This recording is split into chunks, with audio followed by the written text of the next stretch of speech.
Okay, what is up? What is up? So good to see you guys. So before we get started, if you're watching on Facebook or on YouTube, this is our weekly call for the Strong for Summer Bootcamp. This general topic that we're going to talk about today is just so important, and I really wanted to kind of treat you guys by sharing it with you. The only people on the Zoom call live are those that are in the bootcamp, and the only people eligible for the prize that we're going to talk about are the people who are in the bootcamp. And I'll mostly be talking directly to them the majority of the time. So if you hear like me talking about the app and like your program, et cetera, just please know that this is a Strong for Summer Bootcamp call, and these are my people, but this topic is so widely needed, I feel, and so we're going to share it with the world. So first of all, I'm Jamie, personal trainer, level 1 and 2 certified nutrition coach. I run Strength by Jamie Barroso. This business has been for about 8 years now. As a collective team, we have tons of certifications in all the stuff, but the main thing is the experience that we have training and helping people really change their view and their lifestyle around nutrition and fitness. We like to say that we love to help people learn how to lift, look like they lift, and love how they feel, with the backing of science and sustainability. All right, so this week we'll start off with the challenge that we were doing. So in the Facebook group this week, it has been, oh good, thank you, Jennifer, for letting me know that. In the Facebook group, we were doing the meal share challenge. You guys killed that. I absolutely loved seeing all of I got some inspiration. I think a lot of other people got inspiration. I mean, Michelle's bulgogi recipe was like, yes, please. So that was awesome. Thank you guys for participating. I have a winner. I just went through randomly. I put everybody's name in a hat and I pulled one. So I have a winner. That person, I mixed up the prizes. So I know that in the challenge document, I had all the prizes listed. I mixed them up. I changed them. I decided this week I want to give away a food scale because I want the person to have the digital food scale in time for the challenge next week, which is going to be a tracking challenge. And actually that challenge starts technically like today. So from today, Thursday, till next week, next Thursday, it's going to be a tracking challenge. So essentially you're going to be tracking your intake on MyFitnessPal or on Chronometer or whatever else you want to use, and sharing your like end of day tracking. A screenshot of it. You can share it in the group. You can share just a screenshot of a meal you tracked. If you're still getting used to it, but you did really well on like one meal, then you can share that. I can close the screen. Yep, I can. Cool. So next week, yeah, it's going to be a tracking challenge. And I want you to have the food scale for that. So the hashtag is going to be hashtag tracking challenge. If anybody watching on Facebook or on YouTube wants to participate, you are more than welcome. We would love to have you participate in the tracking challenge. Please do. If you do, if I notice people participating who are not in the bootcamp, then I'll pull somebody for free coffee Friday on next Friday. So please participate, and one of you might get a free coffee. But the prize up for grabs this week for our boot campers is going to be a Halo watch. So that's the Amazon smartwatch. So we're going to be giving one of those away on this call next Thursday.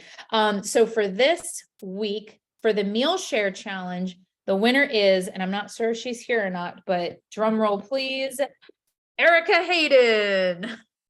Erica, awesome. So Erica, what you need to do is just shoot me a message either on Facebook or shoot me an email with your home address, and I will send you your digital food scale.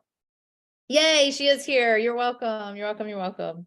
Okay, today we're talking about foundations. This is the topic of this call, is the foundations. Now, something that's different about us, or I like to believe is different about us than most other coaches, trainers, the general dieting and fitness industry, is that we're not going to BS you. Okay, we tend to tell it like it is. Love it or hate it, we tell you like it is.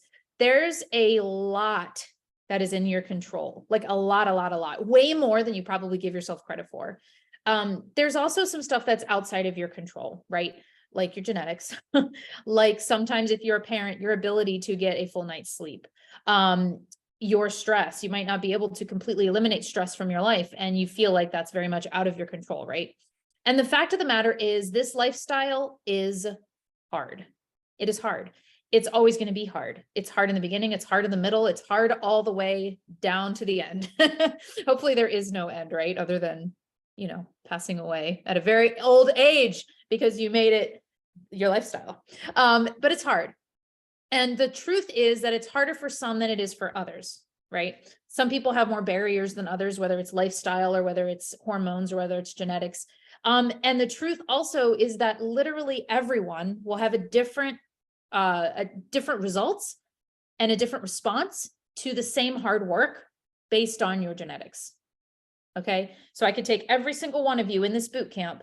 I could put you in a controlled environment and make sure that you do all of the things. You eat the macros, you eat the macros, you exercise properly. I train you. I'm in there with you, making sure you're deadlifting properly and making sure you're progressing properly. And I'm making sure that you're walking and I'm forcing it on you, right? And every single one of you would still respond differently. Some of you would have massive weight loss. Some of you would have very little. Some of you would have massive strength gain. Some of you would have very little. It's just the facts. Okay. And a good trainer or good coach is going to help you not only work around those things that are different to help you still see progress, but a good coach is also going to make sure that you understand that this is not all about those aesthetic results. The reason you're doing this is not 100% just to lose those 10, 20, 30 pounds. Okay. You can be wonderfully happy in your body. You can be wonderfully healthy on all of the scales that you need to be healthy on, and you can still have a body that looks different than somebody next to you. Okay. You can lift and love this lifestyle and have a space in this world and not fit a specific way that you feel like you have to look. Okay. So it's a combination of doing things in a way that are going to get results for you, but also understanding that you are you and you are your unique self. And even in doing all of the quote unquote right things, you still might get different results than somebody else. And that is just the way it is. And I'm not going to BS you on that, but that's a wonderful thing, because once we finally accept that, I actually see the most success with clients when they finally accept this. And the truth is, I was scared for a very long time to talk about this because my fear is everybody else is not talking about that, right? The fitness industry is not talking about that. Other coaches and trainers, they don't talk about that because it's not sexy and it doesn't sell their programs and it doesn't sell their diets, because they want you to believe that if you do this way, then you are going to get the results. And that's how they sell it. But the truth is, when you can finally let go of these insanely ridiculous expectations you might have on yourself, and sure, you still want progress. You might still want weight loss. You might still want to look like you lift and have awesome biceps and have your quads pop, all the things. Being able to understand that your results might take harder work. It might be harder for you than somebody else, or it might be easier for you than somebody else, or your genetic potential is different than somebody else. And understanding that and doing it anyway and loving it anyway is so freaking powerful. And that is where we see success. Okay. That is where we see continued success. So as something I really want you guys to understand. All right. I also want you to know it's not always hard. All right. I talk about this being super, super hard, but it's not always that. It's always hard. It's always challenging, but it's not always so frontal cortex challenging, right? When you are learning to balance all of these various things like your steps and your training and your nutrition and your blah, blah, blah, blah, blah. It requires so much brain energy, right? I mean, it's like, it feels like every second you're thinking about this and it's exhausting, but stick with it because it changes. Okay. If you have a good mindset, if you agree to play the long game, and if you really aim to fall in love with the process and go slow and make it sustainable, it becomes so much easier. So easy that it's almost second nature. And that's what a lot of us want. There are so many conversations I have with people where I'm like, what are your goals? It's always my question. What's your goal? What's your short-term goal? What would you like to see, soon? And what's your long-term goal? What do you ultimately imagine yourself being in 6 to 12 months? And the most common thing I hear is, I just want this to be normal for me. I want to eat a salad because I enjoy it. I want to be that person that goes for a jog on vacation because they felt like it, or goes to the gym even when they don't had a hard day, but because it's just the routine. Like, I want to be that. And so you have to dedicate yourself to the initial process and getting through the hard shit. And eventually you will get there, and it is so freaking worth it. Right. But anything new takes practice. So if you really, really wanted to be a skier, you would expect the same thing, right? If you really, really wanted to be like a mountain bike rider, you would expect the same thing. So I'm not asking for anything crazy here, but sometimes we forget that with this kind of stuff, it's the same. It's practice, right? But no matter what, you have to master the foundations, no matter your genetics, no matter your story, no matter your reasons, no matter no matter what, you have to master the foundation. So that's what we're going to talk about today. Okay. And I have a really fun visual. And if you've been around here long enough, you've probably seen this visual before. So hang with me and watch again because it's a good one. All right. So I've got rocks. Angle my screen so you can see my rocks. Can you see my rocks? Oh, Elizabeth's here. I missed her. Make sure I get everybody in. Sorry, Elizabeth. I don't know how long you were sitting there. Elizabeth's definitely seen this analogy. Okay, so I got rocks. Okay. And these rocks represent the foundations. These rocks represent whole foods and food quality and general nutrition, right? This one represents, and there's not any particular size for what they represent. It's just what I grabbed. This one represents strength training, resistance training of some sort. Let's do this one. Represents movement. So this is steps. This is overall activity. This is cardiovascular. This is any other kind of movement you do with your body outside of your strength training. This is stress management, and it's flat because I know that you spread yourself thin. But okay. So this is stress management. This one is sleep. Okay. And this one is hydration. These are the foundations. Really, really simple. All right. And now I have here, I have a jar of sand, but it's not sand. I'll tell you what it is.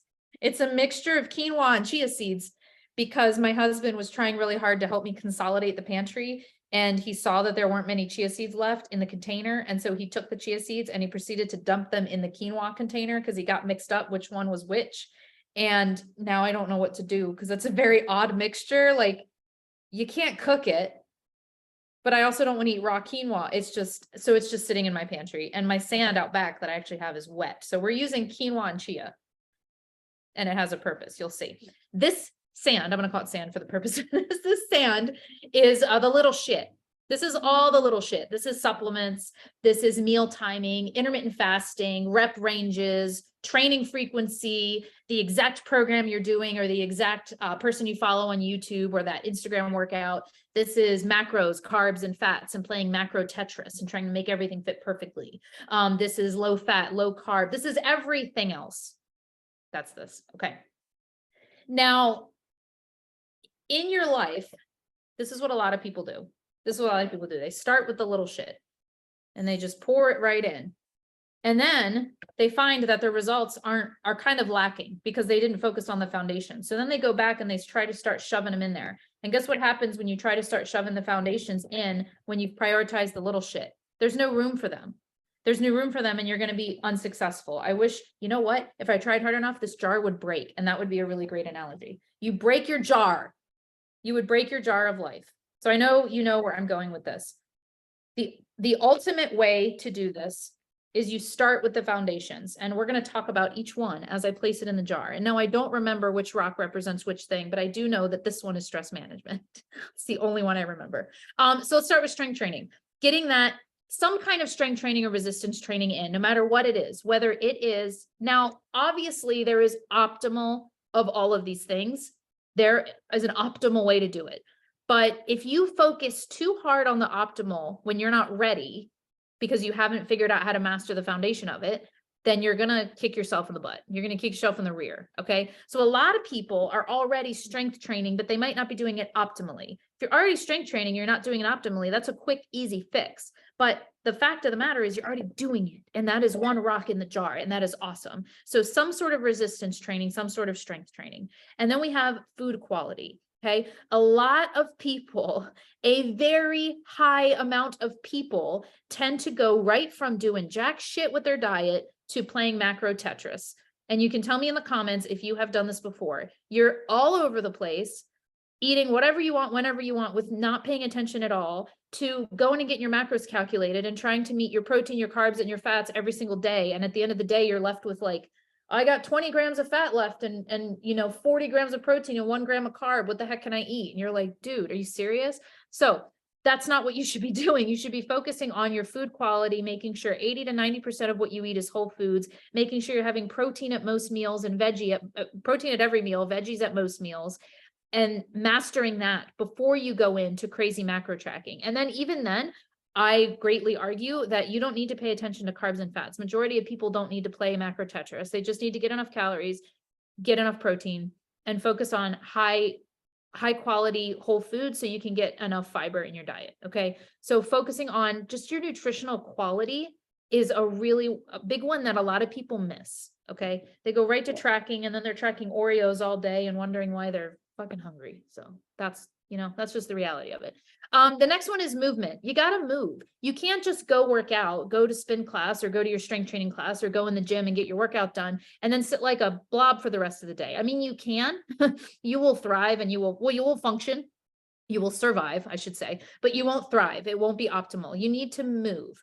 You need to get some sort of movement in. We like to say 7 to 12K steps. Are steps the magical thing? No, but it's just general idea of that's how often you're moving your body. This can be in forms of just getting out and walking regularly, trying to get up, take the stairs, park in the back of the parking lot, all those cliche things. It can also mean getting in cardiovascular activity, going to hop on the elliptical during your lunch break because it feels good, not because you're trying to burn extra calories, but because your body needs the movement. Okay.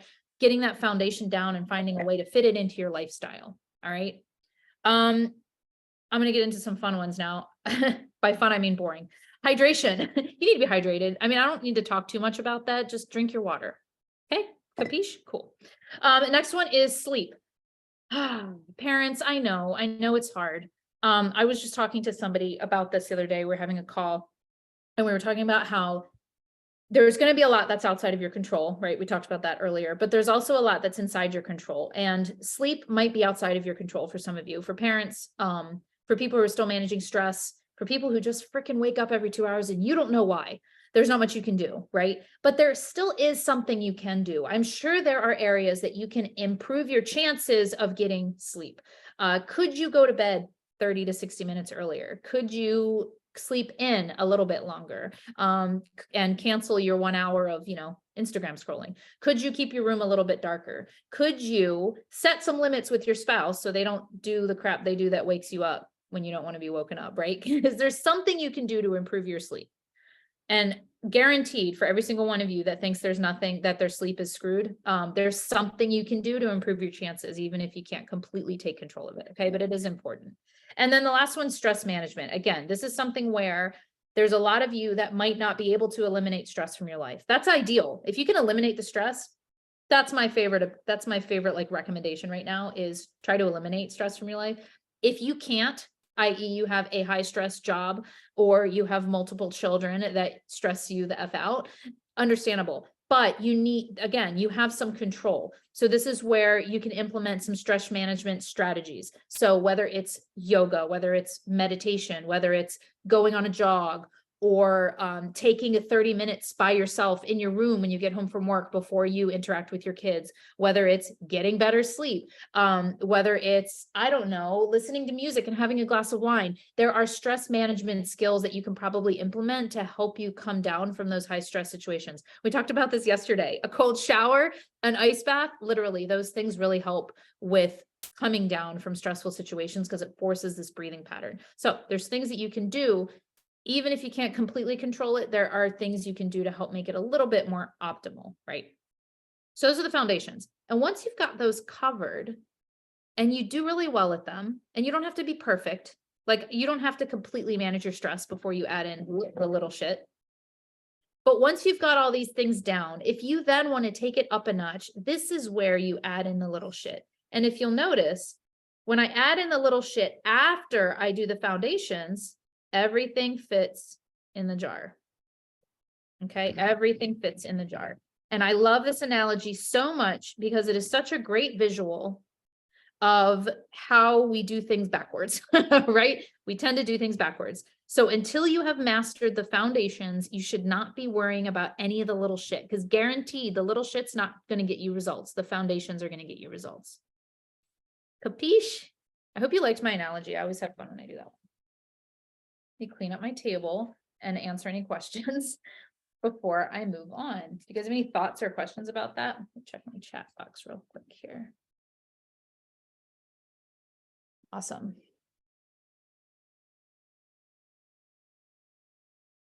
Cool. Glad that resonated with you.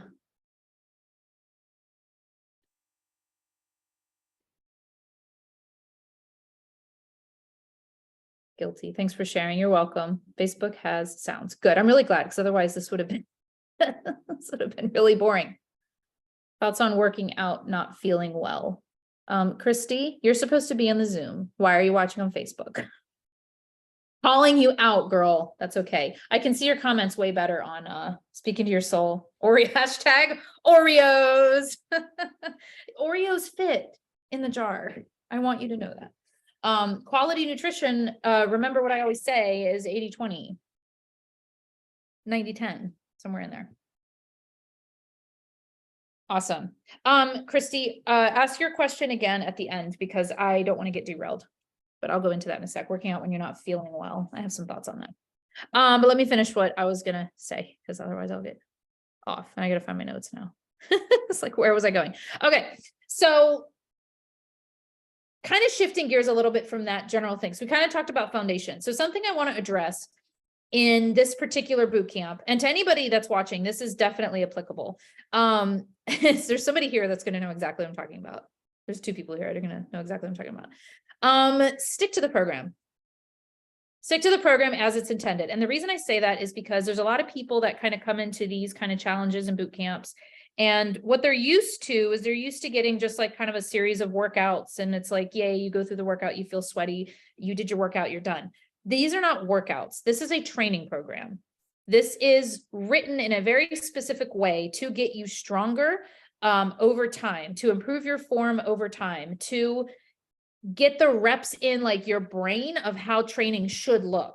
So if you do like 2 or 3 of the exercises, but you're also going to the gym and doing other like maybe a strength training class, or maybe you have this routine that you already kind of like. Well, here's a good example too. You have this routine that you always kind of do with your weights in the gym, like 6 days a week. You usually go in your gym, you do this little routine that you have with your weights. And now you want to implement our program. So you're like, well, I'll do that little routine I do like 3 days and I'll do you 4. That doesn't equal 7. Yes, it does. So I'm going to do these 4 ones, and then I'm going to do these 3 little routine that I do. Don't do that.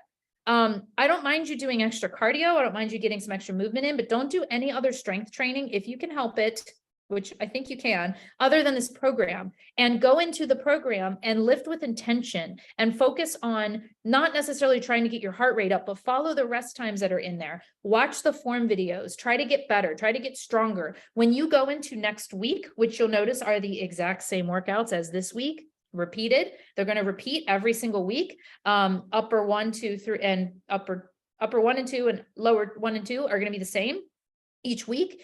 And there might be some change in the rep schemes or what we're asking you to do, but the actual exercise will stay the same. And there's a purpose for that. It's so that you can go and be like, oh, these again. What did I do last week? Oh, I did that.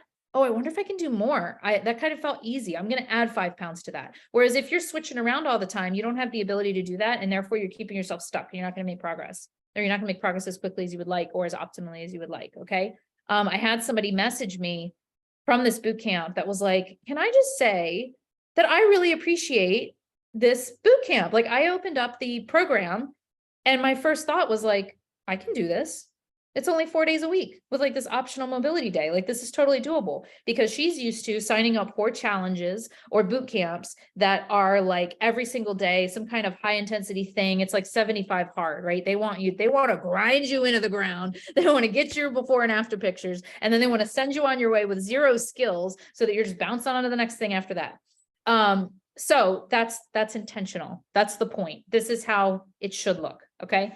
Some things that you can do to increase your success rate. Don't do everything once if you can't.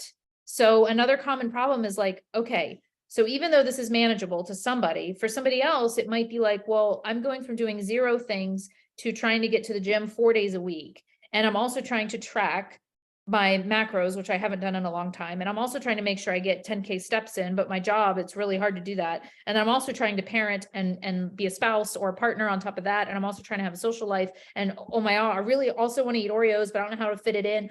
You don't have to do everything all at once. And your success in this boot camp is not going to be defined by how well you do everything all at once. It's going to be defined by how you show up and how you level up for yourself. So if you can only manage right now to get the workouts in and try to find time to go to the gym and try to get really consistent with those 4 workouts a week, and you can't handle tracking right now, and you want to just do a portion control until you can put the tracking on your plate, then do that. If you can only do 2 of the workouts every week and you really want to put your main focus into tracking, then do that. But you don't need to do everything all at once.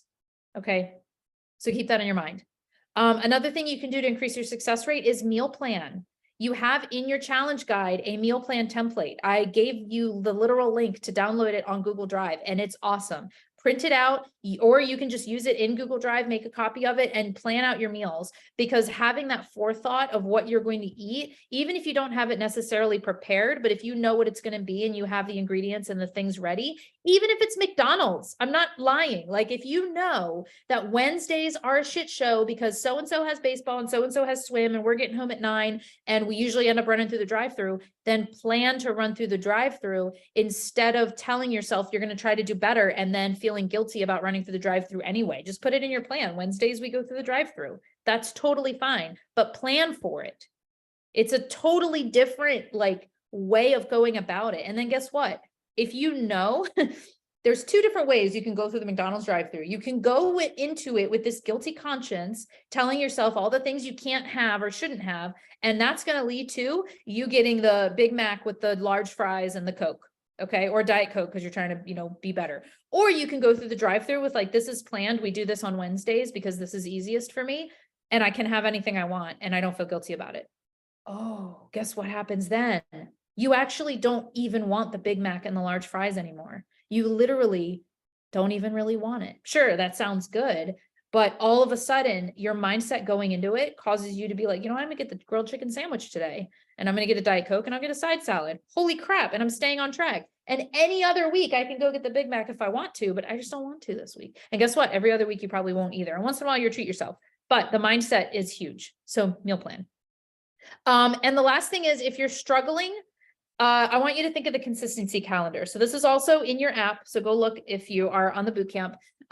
But it's a general idea and I would pull it out and show it to you, but I don't want to right now because I don't know where my phone is and I can't show it to you accurately because I'm not screen sharing. But it's a general idea of imagine a calendar, imagine 30 days and imagine it broken into like little blocks of the weeks, right? Now I want you to imagine putting a check mark on every single day that you are consistent, that you hit your whatever it is you're aiming to hit. It doesn't have to be every single thing. Let's say it's getting your workout in and hitting your nutritional targets. Let's just say it's those 2 things. Every single day you do that. Every single day you get the planned workout in, even if it's an off day, you can check that off because you didn't do it and you weren't supposed to. So that's great. Check it off. And every day you hit your nutritional targets, whether it's macros, whether it's portion, whatever, check it off. And every time you don't hit it, whether you're way off track or a little bit off track, you just get an X, whatever. You didn't hit it, X. Okay. We talk about being 80% consistent because that's the most logical path to success is expecting 80% of yourself, 80 to 90, depending on the season. If you have 80% consistency, 83% consistency is 5 of those days with an X. So imagine a calendar where 5 days you're off track. 5 days, maybe one's a baby shower, maybe one's a work luncheon, maybe one was your birthday. Mine's on Saturday. So I'm thinking about like all the food I want to eat. Maybe one's your birthday and you just want to like eat whatever you want, not track or whatever. Whatever, that's 5 days. Not that you necessarily should go off the rails, but 5 days where you have some wiggle room to not obsess about it so much. Okay. So I want you to remember that consistency calendar. And if you want to print it out, it is in your app. Some people literally need to print it out and hang it up and check it off. So if you can start checking off the things that you want to be more consistent at, that is a huge help. All right, we're going to get into questions here in a second. I want to tell you that next week's topic is macronation. So we're going to be talking macros. We're going to be talking carbs and fats and proteins and calories and why and how and bleh. So we're going to talk about all that next week. Next week, we're also going to do the Halo watch giveaway because the week after that, we're going to talk about like movement in general. So I want you to have like your Halo watch so that you can track your steps. Cool. So let's get into questions. I'm going to do Zoom first and then I'll pop over to Facebook. Maria, I like looking at it that way versus daily. Oops, shoot. Somebody came in the waiting room. Yes, Maria. So there's lots of ways to look at the consistency thought. I mean, I was just talking about this with somebody else. This 80-20 can look a lot of different ways. You can look at 80-20. Sorry if you've been coming in on Zoom and I haven't been letting you in. Sorry, Monica. But you can always bounce to Facebook. So that's the bonus of this. You can look at it as, and you should probably look at it both ways, right? So I like to look at the 80-20 as like over a month. So if I'm 80% consistent. I kind of shoot for 90%, to be honest with you, but again, depending on the season. So right now I'm trying to cut, I'm eating low calories and I don't like it. I'm aiming for like 90% consistency, maybe 95, because I really just like, I really want to be dedicated, but that's not sustainable long-term. Whereas in the course of my day, I'm trying to look at it like 80 to 90% consistent in terms of whole foods, not in terms of not being on my calories, right? So I still want to be within my calories, but for example, today I went to a luncheon, PTO luncheon, and we got our favorite restaurant that has my favorite mac and cheese, and I was totally going to eat that. Did it eat up a lot of my calories for today? Yes. Should I have maybe had not 2 servings? Probably. Am I going to pay for it later? That is true. But that's for the 80-20. Like I'm not going to have, 100% whole foods today. I prefer 80-20. That's where the Oreos fit in. You can still hit your calories, hit your protein targets, and eat Oreos in your day. And I would argue that you should. The more Oreos you have, the hungrier you're going to be, because you can't be hungry on 2,000 calories of Oreos, right? So lots of ways to look at it. This is a great question, Joy. How do you track weight on barbell? Is it barbell plus plates or just plates? This is totally personal preference. Some people like to track the entire weight because they want to see that big number every time they do it. I literally only track the weight I put on one side of the bar. So if I did a deadlift and I did a 45-pound plate on each side, I literally track that as 45 pounds, because when I see that, I don't want to do math. Like today in my program, I'm going to bitch about Laura right now. I love you.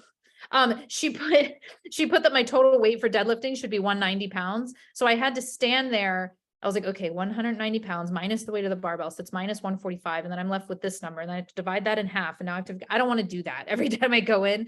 So I only do one side of the bar, which was fine, Laura. I didn't mind it at all. Because I liked seeing how much total I was supposed to do. And I don't expect her to do my math for me. But that's how I do it. So it's totally up to you. Just make sure that the way you do it is the same every time. So don't switch it up, right? The tracking is for your purposes. So however it works for you. Sarah says she'll catch up later. Sounds good. Any other questions for you guys? That's okay, Laura. I didn't expect you to math for me. And it was actually fine, because I actually liked seeing 190, because I know in my head that 210 is what I typically do. And so I liked knowing how close it was, because when you just give me the side number, if you're going to tell me how much weight to do, and you just give me it how I do it, then I end up adding it up anyway, because I want to know how close it is to that number. So I actually didn't mind it at all, but it was just an example of my poor math abilities. Facebookers, I'm coming over to you to see if you have any questions.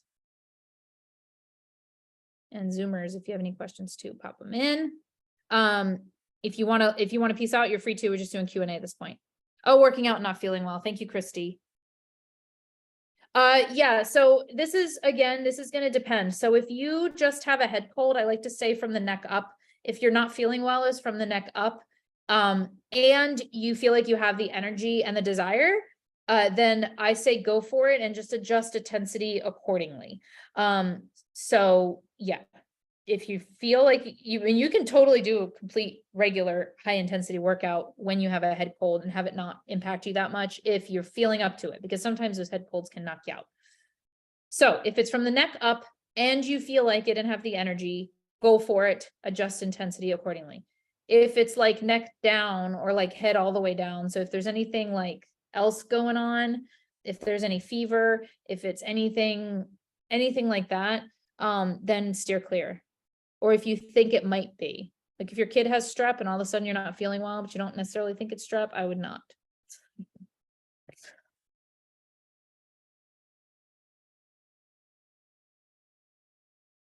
Any questions you guys have for me? Questions or comments? I'm not seeing all the comments on Facebook, which is annoying. If I expand it. And okay, here we go. Cool.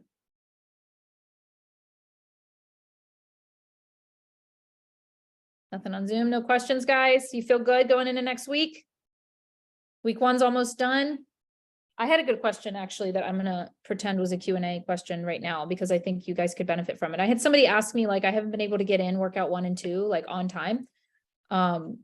What should I do? Like, should I go backwards? Or like, how should they be organized? So they're set up to like workout one is not gonna necessarily translate to workout two, and workout two doesn't necessarily translate to workout three. So it's not like the skills you learn in workout one are gonna build per se. It's more so week by week. So if you try to get in all 4 workouts in a given week, it doesn't really matter when you do them. You want to do them in order, but if you need to do Wednesday, Thursday, Friday, Saturday without a rest day in between and do the mobility at some point or not, or skip it, that's fine. Sorry, I made it small, it went away. You can totally do that. We recommend a rest day in between, but it's not necessarily mandatory because they're up or lower. So you can get away with doing them back to back. If you skip a workout, we recommend just picking up with where you left off and not where you left off, pick up with what you're supposed to do that day and keep going. Mainly because the purpose of this, mainly, she said that's what I was going to ask. Mainly because the purpose of this boot camp, now with a client, I might say, go back and do, like, if you missed your one workout from last week on Friday, like start there and keep going. But with this boot camp, it's only 6 weeks. And then unless you stay on with us, which would be awesome, you're going to lose access to all of those. So there's no point in being behind. Just pick up, just pick up with like day one, right? And keep going. Could you do upper and lower in one day if necessary, or is that too much? That's a lot. I mean, each workout's designed to be like 45 minutes to an hour. So if you're in a predicament where you can only do 3 workouts a week, then I would just cut out one and I would rotate them, like workout 1, workout 2, workout 3. And then the next week, workout 4, workout 1, workout 2. And then the next week, workout 3, workout 4, workout 1, right? So I would just go through it like that instead of trying to combine anything. I think it's too much. It's possible, but I would only do it in very specific situations and only like once or twice ever. It's not something I would recommend doing regularly. I want to repeat that the nutrition is where you're going to see most of your results if you're fat loss focused. So I know a lot of you guys want to lose some weight, lose some fat for summer. You're going to see the most progress from doing that with your nutrition, from focusing on your nutrition. So don't overthink the training unless you're in a position to overthink it. Don't overthink it. Foundations. Okay. If you're getting something in, focus on your nutrition, and that's where you're going to see the most results. Sheila, I love the app. I'm still showing 2 workouts per day. I'm sorry. I think I accidentally, and not all of you, I accidentally double, like somehow layered your program. So there's 2 per day. I will try to fix it. It is fixable. I have to go back in everybody's program that I did that to and delete it. So do this, because I don't know who's has it and who doesn't. Send me a message on the app and I'll go in if you want it fixed. If you have that and you want it fixed, and I'll go in and I'll change it for you.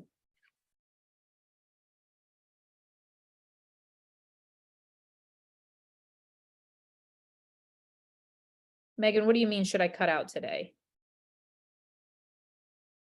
Sorry, I minimized again. Megan, what do you mean? If I passed on my calories yesterday, should I cut out today? Oh, like, should you lower your calories the next day if you ate too many the day before? Is that what you mean? I'm going to assume that's what you mean, because there's like a 10-second lag on Facebook, so I'm not going to be able to see it before I start. Yes, awesome. Yeah, no, I wouldn't. So here's the thing, is this is like a preference. So with where I am right now, I'll use myself as an example. I am further along in this general, well, I don't even know if I would use that as a good example. No, because I wouldn't do that. What I was going to say was that where I am with my level of training and nutrition and with being in a deficit and trying to get the scale to move, that I probably would, but then I actually don't think I would. I still wouldn't. I recommend no for most people, because what this gets you in the mindset of is having to make up for something. It's kind of the same mindset of I ate, a cheeseburger, so now I have to run on the treadmill to burn it off. It's obviously not that bad, but it's the same kind of mindset that we want to get you out of. So if you can do it in a way that doesn't affect you emotionally and you're able to continue on, then sure. Because scientifically, like, the goal is to have your calories balanced at the end of the week. So there's actually a strategy of like calorie cycling. So purposefully having more some days and having less other days so that your average, it's all about the average at the end of the week. But what I don't like I like to either plan it that way and do it on purpose, but I don't like to go into the mindset of like, oh, it's almost like you're punishing yourself the next day. And I don't like that. And I find that even when people don't think that, they're like, no, I'm going into it with a fine mindset, I'm not punishing myself. You kind of still are subconsciously, and it can lead to not, not being able to do this sustainably. So scientifically, yes, you can totally do that. If you think you can do it in your mind and you think it'll be fine, I encourage you to always experiment with stuff like that. But my general recommendation is no, just pick right back up with where you're supposed to be today.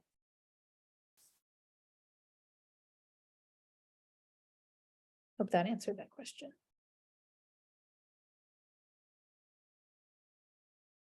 Any other questions?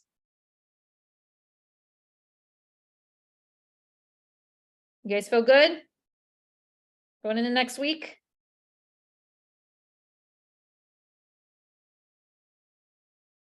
Awesome. All right, cool. I'll let you guys go. Happy Thursday. I hope this was helpful for you. Give me a thumbs up in the chat box or in the comments on Facebook. Can you give me a thumbs up if this was helpful for you? Awesome. Thanks. You have to do that.